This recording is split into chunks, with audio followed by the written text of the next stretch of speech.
Welcome to the training. In this presentation, I'm going to take you through all the steps to guide your children through separation and divorce so that you know you're doing your best to reduce any negative impacts. And this is for you if you're at the beginning of the process, it's coming up in the future, if you're in the thick of it, or if you've already separated and you would like some more information on how to support your child. I'm Una Alexander. I'm the founder of Wise Parenting, and I work with parents like you, helping you create a really happy and secure childhood for your children so you can enjoy them now, and so you can also feel confident that you're setting them up for a strong and happy adulthood. I've been working with children and parents and families for over 30 years now as a teacher, group leader, facilitator, parenting consultant and speaker.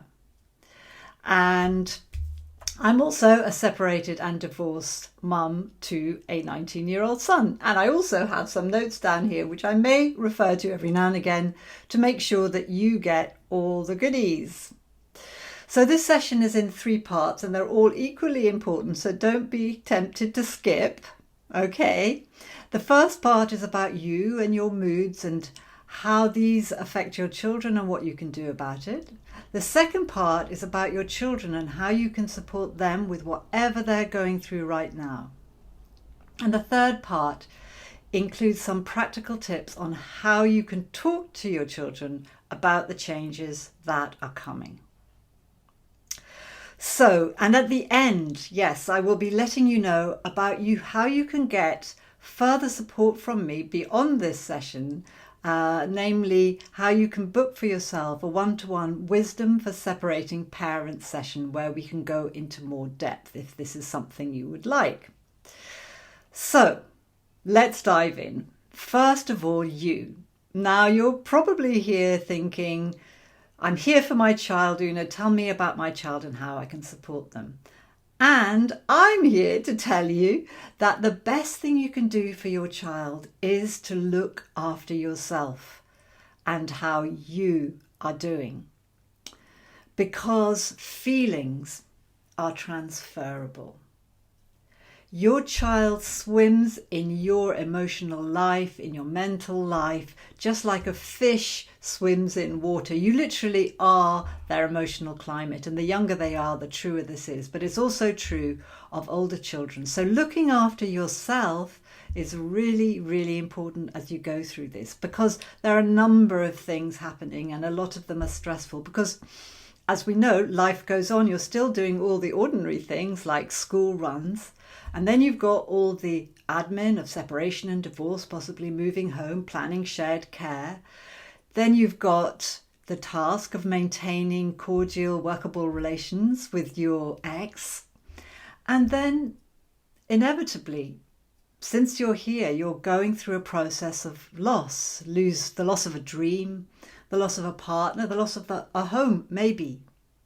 And so it would only be natural that you would be going through certain feelings like confusion, grief, anger, rage, disappointment. It's just par for the course. And so it is really important that you look after yourself at this time. So how can you do this?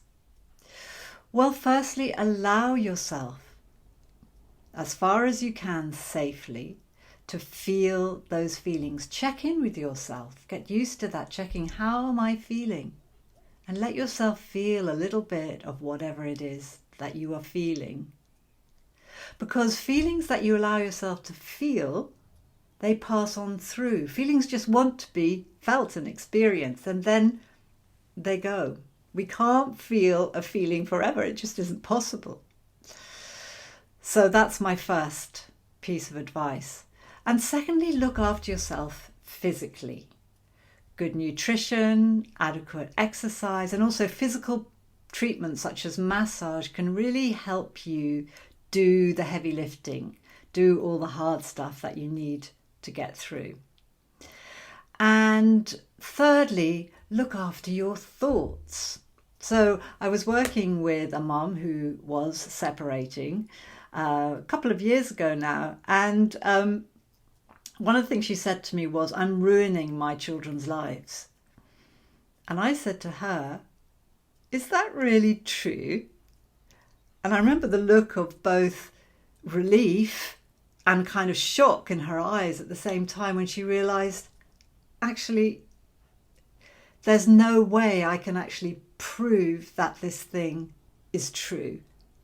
And we unpacked it and we realized that it's actually an opinion of a part of herself, about herself and about the future. It's nothing that anyone could say is categorically true or not true, right? So beware of these kinds of thoughts. We call it catastrophizing because they can make you feel really dreadful. And just talk yourself through it like I did with her. Is that true? And come to some more positive thought instead.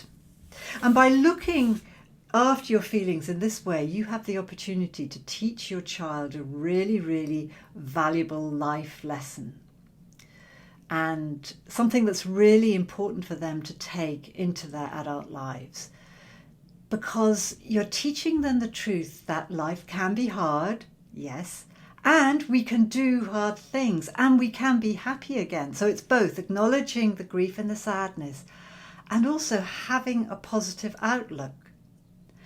And when you cultivate this approach, you're actually using this difficult process of separation and divorce as an enormous teaching opportunity for your children, a learning opportunity for them that will set them up to be resourceful and positive when they in the future meet the challenges that they face in their life, which they inevitably will.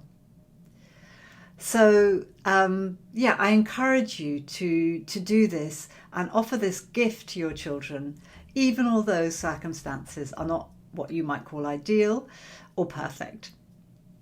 Okay, secondly, your children. So many parents worry that the process of divorce and separation will traumatize their children. And it's true that the events of separation are potentially hurtful and wounding for your child. And please reflect on this quote from Gabor Mate, who is a world-renowned psychologist, very knowledgeable on these things. He says, children do not get traumatized by their hurt. Children are traumatized by being alone with their hurt, by being alone with their hurt. So the key question here is not the events which are happening, which cannot be avoided, right? But making sure that your children feel seen, heard, loved, and understood as they go through these events, and that you're supporting them such that they do not feel alone. So how can you do this? There are 4 steps I'd like to make you aware of. The first is to understand how your child is feeling. So a parent that I was working with once, she was very hot on this. She really wanted to understand her children and support them.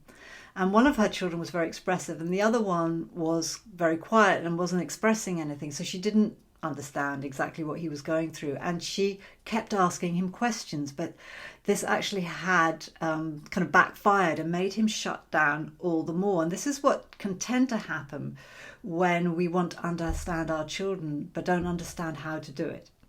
So the best thing you can do is just to get curious in yourself and reflect on your child. You know your child better than anyone, and think about their behavior and come to some conclusions yourself about how your child is experiencing it.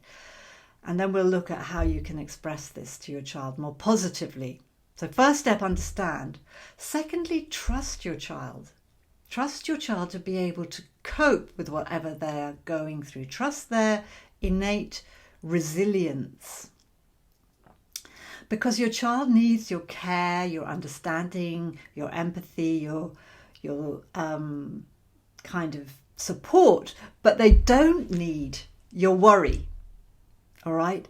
And one of the things that my son said to me when he was around 15 and we were talking about trust was, he said, because you've trusted me over the years, I trust myself. And this reflects a deeper truth about our children's resilience, that when we trust them to be resilient and to be able to cope, they become actually more able to do and be that thing. So the next step is to empathize with your children. When they're going through hard things, children need your empathy. And empathy is about understanding and sharing the feelings of another. It's not about fixing them or making the feelings go away. It's about being with them in whatever they are feeling. And you might say things like, I understand that it's really hard for you. I get that you wish mom and dad were staying together, and leaving it at that. And the fourth step is positivity. After all the understanding and trust and empathy, it's important that you bring a positive note in, a hopeful note in, and reassure your children that they're still going to have a happy life, and lots of fun and good things are there for them in their lives still. And nothing of that is going to change. Okay? So, these 4 steps, understanding, trust, empathy, and positivity, will help your child feel that they are not alone with everything they are going through, and will support them to navigate this time in the best way possible. So now we're moving on to looking at how you can communicate the changes that are coming to your children. So first of all, it's ideal if you can communicate the changes together in the same room. However, if there are going to be visible tensions between you and your ex, then it's best if you do it separately. I recommend using simple, direct terms and saying something like this. Things have changed between mummy and daddy. Our family is going to change. Mum and dad are separating. You'll have one home with mummy and one home with daddy. This is not your fault. It's a problem between mum and dad, and there's nothing that you can do about it. And then you can go on to talk about all the things that will be the same for them, like visits to grandparents or pets, and end on a positive note of how much they are loved and all the good things that are going to be in their lives, and the fact that they will be happy and they remain the most important thing in each of your lives. Okay, and the younger your child is, the simpler I would make this and the less information I would give them. And overall, keep it simple and general, and try not to get drawn into complex explanations about what is happening, even if the children are a bit older. Okay, so clearly this presentation doesn't cover everything that is to say about a wise separation. So that's why at this point you have a choice. You have the option of a next step, which is to book a Wisdom for Separating Parents one-to-one session with me, for which there is no charge. And this is for you if this is really important for you to get this right. If you want to know how you can develop the language to speak to your children and to empathize with them. For example, I recently spoke to a dad whose son had been having tantrums since the separation, and we developed the language he could use to speak to his child about what he was feeling. And this has resulted in the child being able to process his anger much better, and his behavior has settled down. So this is the kind of thing we can do.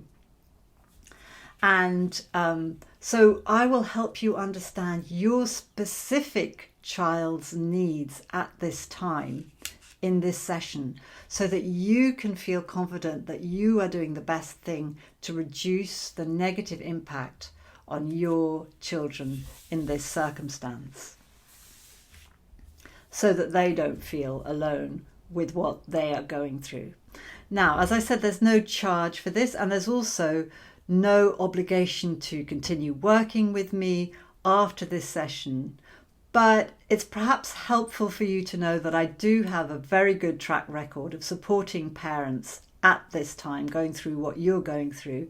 and helping them create really happy outcomes for their children. So if you are curious about what would be involved in working further with me, then I'm happy to explain how it works. And you are in the driving seat. So this wraps up my presentation. All the details for how to book your Wisdom for Separating Parents session are below the video. All the very best to you. Bye bye.